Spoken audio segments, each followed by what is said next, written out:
أمر السيد محافظ المثنى أحمد منفي جودة بتشكيل لجنة برئاسته بشكل مباشر. جەنابی پارێزگاری موسەنا لیژنەیەکی پێکهێنا بە سەرۆکایەتی خۆی بۆ دۆزینەوەی ئێسک و پرسکی قوربانیانی گۆڕەبە کۆمەڵەکان و پاداشتێکی دارایی تەرخان کرد بۆ هەر کەسێک کە زانیاری لەبارەی ئەو گۆڕەبە کۆمەڵانەوە پێشکەش بکات.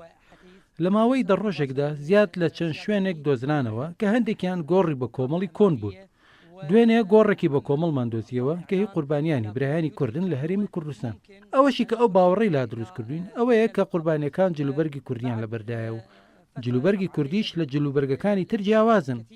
ئەو گۆڕە بە کۆمەڵانە بە پەیڕەوکردنی چەند ڕۆی شوێنێکی یاسایی هەڵدەدرێنەوە. بۆیە چاوەڕوانی دەرچوونی بڕیارێکی دادگاین بۆ ئەوەی ئەو ڕۆی شوێنە یاساییانە تەواو ببن و لایەنە پەیوەندیدارەکان بتوانن گۆڕە بە کۆمەڵەکان هەڵبدەنەوە. وجدنا إطلال لمقابر جماعية أن تكون 3 مقابر جماعية، ويرجح أيضا أن تكون لأهلنا الأكراد في أقليم كردستان.